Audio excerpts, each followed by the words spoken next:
Hello, class. I'm here to talk about the last distribution for chapter 4. As you can see, the other videos were very short.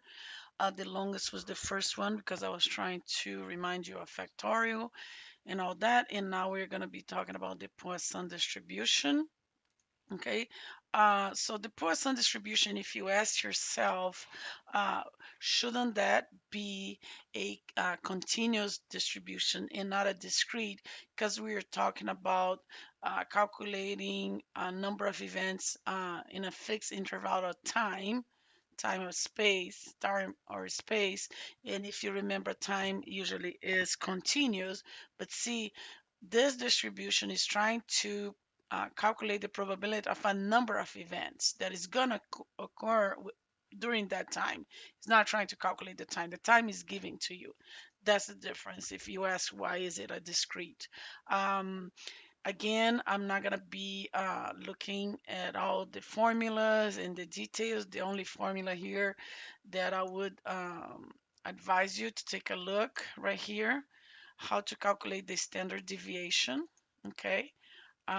So if you go over the problems, it tells you how to calculate the standard deviation, which all it is going to be the square root of the average, okay, of the mean, mu right here.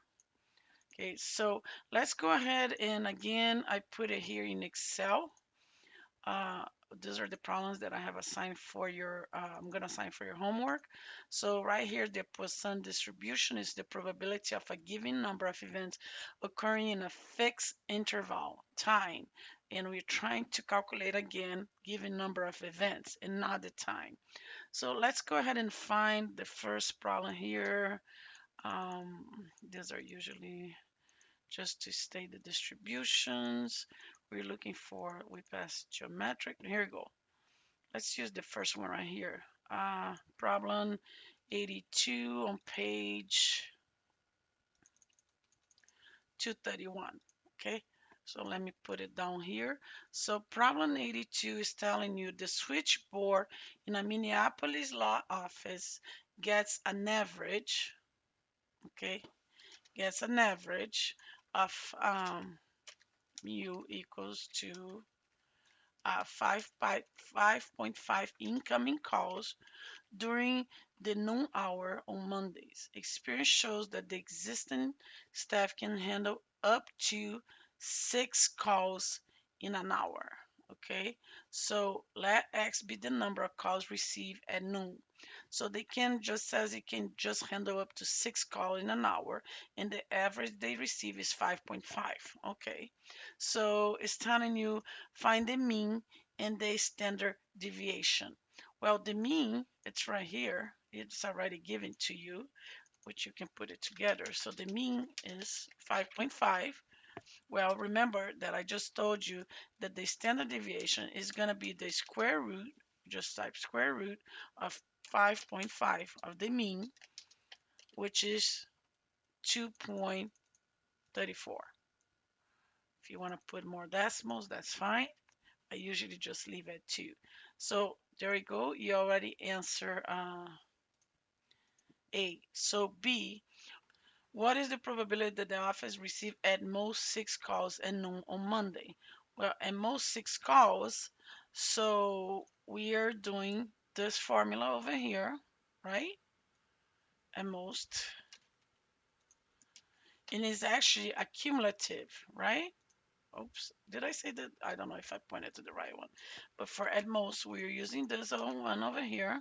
It's not copying it, so let me just type Poisson. Just start typing Poisson and it gives you that. Do tab. And then at most 6. Okay, so 6. And then you have an average. So it asks you right there. First he asks for X, and now he asks for the mean, which is 5.5. And you need cumulative because you're including 1, 2, 3, 4, 5, 6. So let's go ahead and do true. So that's going to be 68.60. Okay. So now find the probability that the law office receives 6 calls at noon. What does this mean? To the law office staff who get on average 5.5.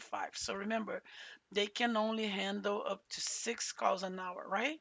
and it's asking to calculate exactly 6. So let's go do equals to exactly you probability of X outcomes when the distribution is gonna be right here 6, and then we're gonna have the average, and then we're gonna have a false because it's not cumulative, right? So let's start typing Poisson distribution. My X is gonna be 6. My mean is 5.5. And now we are doing false because we don't want a cumulative. So the probability is 15.71%. So find the probability. The probability is about 0.1571 or 15.71%. What does that mean for the law office? Well, it says they can only receive up to 6 calls. So it means that the law office staff will receive more calls than they can handle, exactly 16%. Okay. And then lastly, we're gonna do where's the probability that the office receives more than 8 calls. More than 8 calls, correct? So it would be the same as 1 minus. So we are looking for the probability of X be more than 8.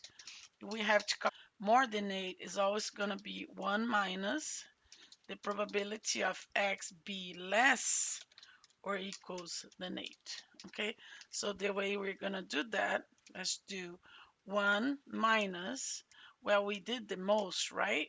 So let's use Poisson distribution, 8, 5.5, and cumulative because you're including those numbers, okay? So the probability, again, probability of more than 8 is the same as doing 100% minus the probability of everything less or equals to 8. So you need to calculate 1 minus the cumulative of 1, 2, 3, 4, 5, 6, 7, 8 in order to get the result. So my probability is going to be point 1056, about 0.11 or even about 11%. And you would be done with problem 82. And for your homework for chapter 4, you only have to answer 54, 56, 74, 82. But remember, for that, you're going to have to be watching all the videos. And if you ask yourself, do you really think I learned all that? Uh, Probably not. So mostly I would just be asking you for characteristics of distributions on chapter 4. For example, how is the hypergeometric any different from the binomial? How the binomial any different from the geometric? What does the Poisson calculate?